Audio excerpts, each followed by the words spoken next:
Welcome, everyone, to the 10-Minute Sports Report. Here's the deal. I have now recorded the 10-Minute Sports Report twice before this one. The sound bites both times cut out, and now the video won't process for me to upload. So I'm going to do this 10-Minute Sports Report for Friday, May 26, 2023, completely without sound bites. I do know that you all come for the sound bites and not the information I'm providing, so I do apologize for that. But this is what it will be today. Apparently the sound bites are also on a weekend holiday. Okay, so I'm just gonna live with it, move forward. The third time's the charm, right? So I'm not using any sound bites. So here we go. I feel like I should like snap or something to in between segments. So yeah, I'm going to snap. Joe Pavelski scores an overtime winner to keep the Dallas Stars alive 3-2. They are 3-2 winners over the Vegas Golden Knights. They win game 4 in overtime. They force a pivotal game 5, which will appear Saturday. This is back in Vegas. It will be 8 p.m. on ABC. So a few hockey teams have come back from 3-0 down to not only win the series, but force game 7s. Many hockey teams have done that in the past. But can the Dallas Stars be another team to do that? A team that was down 3-0 but that is now forced to game 6 is the Boston Celtics. They drubbed the Miami Heat at home 110-97. Game 6 will be back in Miami.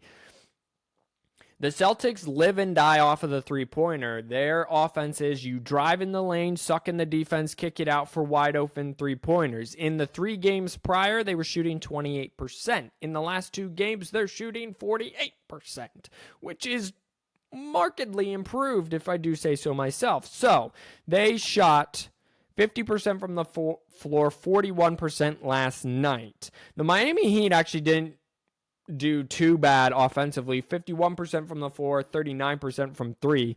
However, they just got onslaughted. They only made 9 threes and Boston made 16, so 5 more. That's 15 points. That's just about the win margin there, and that's how you have it. So game 6 seems kind of pivotal for Miami.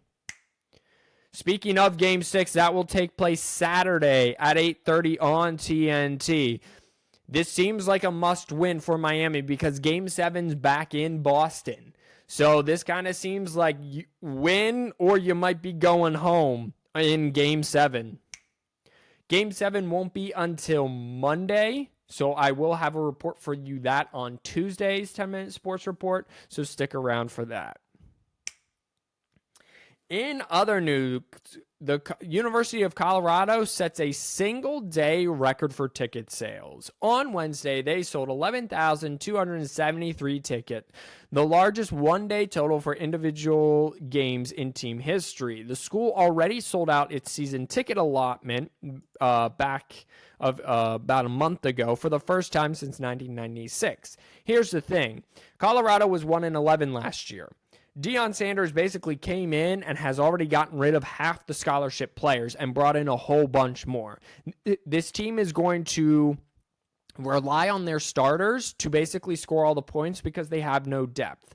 Myself, Captain Boring, Fancy Trash Can, and not CFP Insider Roberto seem to think, and I think most of the country also thinks, that that 11,273 people are going to be severely disappointed in the games they go to.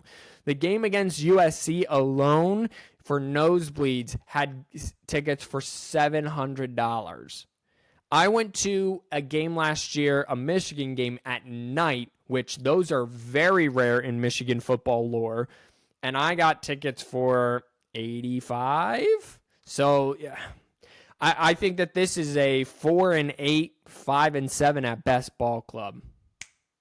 Over to the other football, and by that I mean NFL, because no one cares about soccer. DeAndre Hopkins was released by the Arizona Cardinals. He was set to have a $30.75 million cap hit, which was ranked number 1 among wide receivers and 7th overall in the NFL. The Cardinals still will have a $22.5 million cap hit, so they save about $8 million by cutting him. He is 30, which in wide receivers terms, he's 30. He's had high usage. He probably has 2 more prime years and about 4 to 5 more years overall. The Buffalo Bills, Baltimore Ravens, and New England Patriots have all been among the teams reportedly interested in pursuing DeAndre Hopkins. Finally, John Gruden is being brought in by the New Orleans Saints as an offensive analyst to help Derek Carr install an offense he is familiar with. Now, John Gruden was the ex-coach of the Las Vegas Raiders. Derek Carr was the ex-quarterback of the Las Vegas Raiders. They both overlapped for about a season there in Vegas. Derek Carr was a second-round pick in 2014. This offseason, he signed a 4-year, $150 million deal with the Saints. With the Raiders, Carr ran the West Coast offense installed by Gruden during his tenure as the coach from 2018 through the first 5 games in 2021. Gruden was dismissed because some emails and texts came out that didn't paint Gruden in the best light when he was speaking about other owners and some racial issues.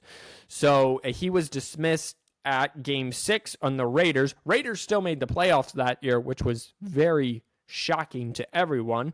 Admit that. So then the Raiders released Derek Carr this offseason. He signed with the Saints. So Gruden is being brought in to help install that offense in order to help pick up that slack that is needed by New Orleans because their offense did not average very many points per game last year. I believe they averaged 23 points per game. And that'll do it for this rendition of the 10-Minute Sports Report. Happy Friday, all. Happy weekend Friday, everyone. Go enjoy a nice adult beverage for everyone in your life.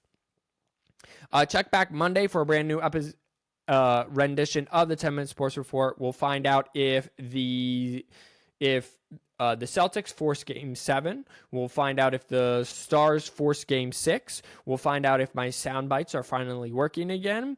And we'll find out if the Pittsburgh Pirates can stop sucking so much. So, tune back in for Monday for a brand new episode. Until that time, wash your hands, you filthy animals, especially if you're going to be around all those people. God bless you. Peace out.